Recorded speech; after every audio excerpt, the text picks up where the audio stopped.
அனைத்து சகோதரர்களுக்கும் அஸ்ஸலாமு அலைக்கும் வரஹ்மத்துல்லாஹி வபரகாத்துஹு. செங்கடலையே ஆட்டி படைக்கக்கூடிய ஒரு ஆற்றல் மிகுந்த சக்தி இருக்கிறது என்றால் அது ஹவுதி இராணுவம் தான் என்று சொல்லும் அளவிற்கு, உலகமே போற்றும் அளவிற்கு அவர்களினுடைய வீரத்தையும் தீரத்தையும் இன்றைக்கு நாங்கள் பார்த்து கொண்டிருக்கிறோம். இஸ்ரேலுக்கு ஆதரவாக உணவுகளையோ மருந்துகளையோ ஆயுதங்களையோ தாங்கிய நிலையில் எந்த நாட்டிலிருந்து ஒரு கப்பல் வந்தாலும் நடுக்கடலிலேயே அந்த கப்பலை மொத்தமாக மூழ்கடிக்கக்கூடிய அளவுக்கு அவர்களினுடைய தாக்குதல்கள் அமைய பெற்றிருப்பதைத்தான் இந்த காட்சிகள் எல்லாம் காண்பித்து கொண்டிருக்கின்றன. அண்மையில கூட பார்த்தீங்கன்னு சொன்னா 2 கப்பல்கள் வந்து இஸ்ரேலை நோக்கி பயணம் செய்கிறது அப்படிங்கிறத துல்லியமாக கண்டறிகிறாங்க. மெஜிக் சீன்னு சொல்லக்கூடிய ஒரு கப்பல், லைபீரியாவிலிருந்து வந்த கப்பல் மற்றும் இப்படியான 2 கப்பல்கள் என்ன பண்றாங்கன்னு சொன்னா துல்லியமாக அடையாளம் கண்டு அதை வந்து கடல்ல வைத்து கைப்பற்றுறாங்க. அதில் இருக்கக்கூடிய குரூ மெம்பர்ஸை வந்து என்ன செய்றாங்கன்னு சொன்னா வெளியே எடுத்துடுறாங்க. ஒரு 6 பேர் என்ன செய்றாங்க, அதிலிருந்து மீட்டெடுக்கிறாங்க.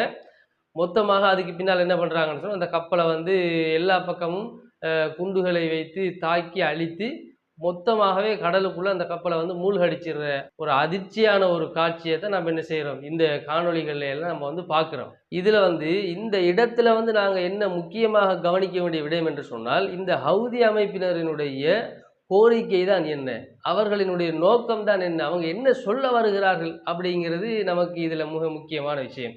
அவங்க வந்து மிக முக்கியமான 3 கோரிக்கைகளை அடிப்படையாக வச்சு தான் இந்த தாக்குதல்களை நடத்துகிறாங்க. என்ன 3 கோரிக்கைகள் முன்வைக்கிறாங்க? பலஸ்தீனத்திற்கு எதிராக இஸ்ரேல் நடத்தக்கூடிய இந்த இராணுவ நடவடிக்கைகளை, இந்த தாக்குதல்களை வந்து உடனடியாக நிறுத்த வேண்டும். அப்படி நிறுத்தாவிட்டால் நாங்கள் என்ன செய்வோம், உங்களுக்கு எங்கிருந்தெல்லாம் இந்த கப்பல்கள் மூலமாக எண்ணெய் வருகிறதோ, உணவு வருகிறதோ, ஏனைய மருந்து பொருள்கள் வருகிறதோ, அத்தியாவசிய பொருள்கள் வருகிறதோ, எது வந்தாலும் என்ன செய்வோம், நாங்கள் அழித்து ஒன்றுமில்லாமல் ஆக்குவோம் என்ற ஒரு கோரிக்கை முதலாவது கோரிக்கை. அப்போ என்ன செய்யணும், பலஸ்தீன மக்களை, காசா மக்களை அடித்து அழித்து ஒழிப்பதை நீ முதலாவது நிப்பாட்ட வேண்டும் என்பது அவர்களுடைய பிரதானமான கோரிக்கையாக இருக்கிறது. 2வது கோரிக்கை என்னவென்று கேட்டால், காசா மக்களுக்கு கிடைக்கக்கூடிய மனிதாபிமான உதவிகள், உணவாக இருக்கலாம், மருந்து பொருட்களாக இருக்கலாம், அத்தியாவசிய பொருட்களாக இருக்கலாம், இவற்றையெல்லாம் நீங்கள் தடுக்கக்கூடிய வேலையை பார்க்குறீங்க. அந்த மாதிரி காரியத்தை நீங்கள் செஞ்சாலும் என்ன செய்வோம், உங்களுக்காக வேண்டி வரக்கூடிய கப்பல்களை வந்து நாங்கள் கடல்லே வைத்து அழித்து மூழ்கடிப்போம் அப்படிங்கிறது 2வது கோரிக்கை. 3வது கோரிக்கை என்ன சொல்கிறார்கள் என்று சொன்னால், காசா மக்களுக்கான நிரந்தரமான நீதியான ஒரு தீர்வை வந்து நீங்கள் வந்து கொடுக்கணும். அப்படி நீங்கள் கொடுக்கவில்லை என்று சொன்னால் என்ன செய்வோம், உங்களுக்கு எதிராக வந்து நாங்கள் தாக்குதல் நடத்துவோம் அப்படிங்கிற ஒரு கருத்தை தான் 3வது கோரிக்கையாக முன்வைக்கிறாங்க. இப்படி மிக முக்கியமான பிரதானமான மிக பொருத்தமான கோரிக்கைகளை வச்சு ஏமன்ல இயங்கக்கூடிய ஒரு குழு என்ன பண்றாங்கன்னு சொன்னா இந்த தாக்குதலை நடத்துறாங்க. உண்மையிலே சொல்ல போனால் இவர்கள் ஒரு ஆயுத குழு என்று அறியப்பட்டாலும் ஏமன்ல இருக்கக்கூடிய ஒரு பகுதியை ஆட்சி செய்யக்கூடிய ஆட்சியாளர்களாக கூட யார் தான் இருக்கிறாங்க, இந்த ஹவுதி என்று சொல்லக்கூடிய இராணுவம் தான் இருந்து கொண்டிருக்கிறாங்க. அப்போ அந்த வகையில் வந்து அவங்க உத்தியோகபூர்வமான அறிவிப்புகளை கூட வெளியிடுறாங்க. நாங்கள் தான் தாக்குதல் நடத்தினோம், இந்த அடிப்படையில் இந்த இந்த உளவு தகவலின் அடிப்படையில் வந்து இந்த கப்பலை வந்து நாங்கள் தாக்கியிருக்கிறோம், இந்த கோரிக்கைகளை மையமாக வச்சு நாங்கள் இந்த தாக்குதலை நடத்தி இருக்கிறோம், இந்த கப்பலில் என்னென்ன விஷயங்கள் போயிருக்கிறதுங்கிற தகவல்களை எல்லாம் உத்தியோகபூர்வமாக உலகத்திற்கு வெளியிட்டு அறிவிப்பு செய்து தான் இந்த தாக்குதல் நடத்தக்கூடிய அளவுக்கு ஒரு முறையான போர் திட்டத்தை வந்து இவங்க நடைமுறைப்படுத்துவதை உலகமே பார்த்து பாராட்டி கொண்டிருக்கக்கூடிய ஒரு நிலைமையை நம்ம வந்து நாங்களும் பார்க்கிறோம். அடுத்த விடயம் என்னவென்று சொன்னால், இந்த மாதிரி இந்த ஏமன்ல இருக்கக்கூடிய இந்த ஹவுதிகள் அவர்களினுடைய காசா மக்களுக்கான வந்து விடுதலை போராட்டத்தில் அவர்களுக்கான பங்கை அவர்கள் நிறைவேற்றி கொண்டிருக்கக்கூடிய இந்த நேரத்தில் வந்து, பாராட்டுக்கள் குவிந்து கொண்டிருக்கக்கூடிய இந்த நேரத்தில் வந்து அரபு உலகம் என்ன செய்து கொண்டிருக்கிறது என்று பார்த்தால், இந்த அரபு நாட்டு மக்கள் வந்து இந்த அரபு நாட்டினுடைய ஆட்சியாளர்கள், குறிப்பாக பின் சல்மானினுடைய சவுதியினுடைய தலைமையில் இயங்கக்கூடிய ஏனைய அரபு நாடுகளினுடைய நிலைமை எப்படி இருக்கிறது என்று பார்த்தால், இன்னமும் அமெரிக்காவுடனும் இஸ்ரேலுடனும் கூட்டணி வைத்து கொண்டுதான் என்ன செய்கிறார்கள், அவர்கள் செயல்பட்டு கொண்டிருக்கிறார்கள். சொல்லப்போனால் வியாபார ஒப்பந்தம், பொருளாதாரத்தில் வளர்ச்சியில், எதிர்காலத்தில் வந்து அபிவிருத்திகளில் எப்படி நாங்கள் வந்து முன்னுக்கு வருவது, இது மாதிரியான விஷயங்களை தான் பேசுகிறாங்க. நட்புறவை எப்படி வளர்த்து கொள்வது, இப்போ புதிய புதிய சில ஒப்பந்தங்களை கூட என்ன பண்ணியிருக்கிறாங்க, இந்த அமெரிக்கா இஸ்ரேலுடன் கூட்டு சேர்ந்து இப்போ வந்து இந்த சவுதி, கத்தார், ஏனைய ஜோர்தான் போன்ற நாடுகள் எல்லாம் இந்த மாதிரி ஒரு வேலையை செய்து கொண்டிருக்கக்கூடிய நேரத்தில் இந்த ஹவுதி இராணுவம் வந்து இப்படியான ஒரு போராட்டத்தை முன்னெடுப்பது என்பது உண்மையிலேயே ஒரு மனிதாபிமான மனித நேயமிக்க மக்களிடத்திலே வந்து ஒரு பாராட்டுக்குரிய ஒரு விடயமாகத்தான் இது இருந்து கொண்டிருக்கிறது. மேலும் சொல்றதாக இருந்தா, இப்ப சவுதியிலிருந்து சவுதி மன்னர் என்ன பண்ணியிருந்தார், அண்மையில வந்து வழக்கம் போல வாயிலேயே வந்து வடை சுடுகிற மாதிரி ஒரு புதிசாக ஒரு வடையை சுட்டிருக்கிறார். என்ன தெரியுமா? 1978ஆம் ஆண்டு நினைக்கிறேன்.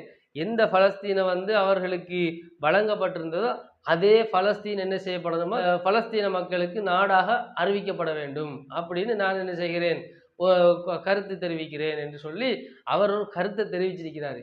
இவருடைய கருத்துக்கு ஏதாச்சும் ஒரு மதிப்பு இருக்கிறதா? அமெரிக்க ஜனாதிபதி இவரை ஒரு வளர்ப்பு செல்ல பிராணிக்கு பேர் வைக்கிற மாதிரி ஜோனி என்று பேர் வைத்து செல்ல பிராணியாகத்தான் அவரை பார்த்து கொண்டிருக்கிறாரு. அப்படிப்பட்ட அமெரிக்காவிடத்தில், அப்படிப்பட்ட பிரிட்டனிடத்தில், அப்படிப்பட்ட இஸ்ரேலிடத்தில் இவருடைய கருத்துக்கு ஏதாவது ஒரு வெயிட் இருக்கிறதா? ஏதாவது ஒரு மதிப்பு இருக்கிறதா? எந்த மதிப்பும் கிடையாது. இருந்தும் என்ன பண்றாரு, நான் அறிக்கை விட்டிருக்கிறேன் என்று காட்டுகிற மாதிரி ஒரு அறிக்கையை விட்டிருக்கக்கூடிய ஒரு நிலைமையை வந்து நம்ம பார்க்கிறோம். இது இப்படி இருக்கக்கூடிய நிலைமையில இப்ப நம்முடைய சமுதாயத்தில் இருக்கக்கூடிய சிலர் அதுலயும் ஒரு விமர்சனம் பண்றாங்க. எப்படின்னு பார்த்தா, ஹவுதிகளா அவர்கள் வந்து ஷியாக்கள், அவர்கள் வந்து ஷியாக்களினுடைய ஜெய்தியான்னு சொல்லக்கூடிய பிரிவை சார்ந்தவர்கள், ஈரானினுடைய ஆதரவாளர்கள், ஹிஸ்புல்லாவிடத்திலே வந்து பயிற்சி பெற்றவர்கள். ஹிஸ்புல்லாக்கள் யாரு? அவர்களும் ஷியாக்கள். இப்படி மொத்தத்தில் எல்லாருமே வந்து ஈரானுடைய ஆதரவாளர்கள், ஷியாக்கள் என்ற ஒரு கருத்தை வச்சு அதை வைத்து இந்த டைம்ல வந்து விமர்சனத்தை தொடர்ச்சியாக அவர்கள் செய்து கொண்டே இருக்கிறார்கள். இவர்களுடைய இந்த விமர்சனத்தினால் என்ன பிரயோஜனத்தை இவர்கள் கண்டு கொண்டார்கள் நமக்கு தெரியலை. அடே, இந்த நேரத்தில் வந்து தாக்கப்பட்டு கொண்டிருப்பது, உயிர் பறிக்கப்பட்டு கொண்டிருப்பது, அழிக்கப்பட்டு கொண்டிருப்பது, பட்டணியினால் அவர்களுடைய உயிர்கள் பிரிக்கப்பட்டு கொண்டிருப்பது யாருக்கு என்று பார்த்தால், நீங்கள் யாரை வந்து ஷியாக்கள் அல்லாதவர்கள், சன்னி முஸ்லிம்கள், இவர்கள் தான் சுன்னத்தை பேணக்கூடிய முஸ்லிம்கள் என்று சொல்கிறீர்களோ, அந்த ஹமாஸும் அந்த காசா மக்களும் தான் இப்பொழுது என்ன பண்ணி கொண்டிருக்கிறாங்க, இந்த அநியாயங்களுக்கு ஆட்பட்டு கொண்டிருக்கிறாங்க. அவர்களுக்காக வேண்டி போராட வேண்டிய, தைரியமாகவும் துணிச்சலாகவும் களத்திலே நிற்க வேண்டிய முழு முழு பொறுப்பும், முழு அருகதையும், முழுமையான ஒரு அதிகாரமும் உள்ள அரபு நாடுகள் என்ன பண்ணி கொண்டிருக்கிறது, வெறுமனே அறிக்கை விட்டு கொண்டிருக்கிறாங்க. உல்லாசமாக அவர்கள் கூடி கூடி பேச்சுவார்த்தை நடத்தி கொண்டிருக்கிறாங்களே தவிர, செத்து கொண்டிருக்கக்கூடியவர்களுக்கான எந்த ஒரு உருப்படியான ஒரு தீர்வையும் அவங்க சொல்லாத நேரத்தில் இவங்க தான் என்ன பண்றாங்க, கொஞ்சம் சரி இந்த அயோக்கியர்களுக்கு வரக்கூடிய உதவிகளை, அவர்களுக்கு வெளிநாடுகளிலிருந்து வரக்கூடிய கப்பல்களில் வரக்கூடிய ஆயுதங்களை, ஏனைய உணவுகளை, மருந்துகளை வந்து தடுத்து அவர்களுக்கும் ஒரு பயத்தை ஏற்படுத்தக்கூடிய வேலை, அவர்களுக்கும் ஒரு ஒரு நஷ்டத்தை ஏற்படுத்தி அவர்களை தடுத்து நிறுத்தக்கூடிய வேலையை வந்து ஒரு ஆண்மகனாக செய்யக்கூடியது யாருன்னு பார்த்தா ஈரானும் ஈரானுடைய ஆதரவாளர்களாக இருக்கக்கூடிய இவங்களும் தான் செய்து கொண்டிருக்கிறாங்க.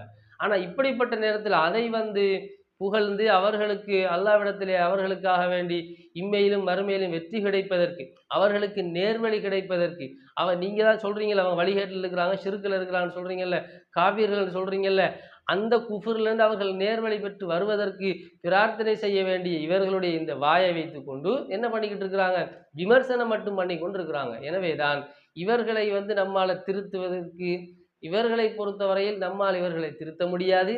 நாங்கள் நடுநிலையாக இருந்து நியாயத்தின் பக்கம் யாரெல்லாம் போராடுகிறார்களோ அவர்களுடைய போராட்டத்திற்கு நாங்கள் ஆதரவு தெரிவிக்கக்கூடிய நல்ல மக்களாக இருக்க வேண்டும் என்கிற செய்தியையும் கூறி, இந்த காணொளியை நீங்கள் ஏனையவர்களுடனும் பகிர்ந்து கொள்ள வேண்டும் என்கிற தகவலுடன் இன்னும் ஒரு பிரயோஜனமான தகவலுடன் சந்திக்கலாம் என்று கூறி நிறைவு செய்கிறேன். வாஹர் தாவானா அல்ஹம்துலில்லாஹி ரபில் ஆலமீன். அஸ்ஸலாமு அலைக்கும் வரஹ்மத்துல்லாஹி வபரகாத்துஹு.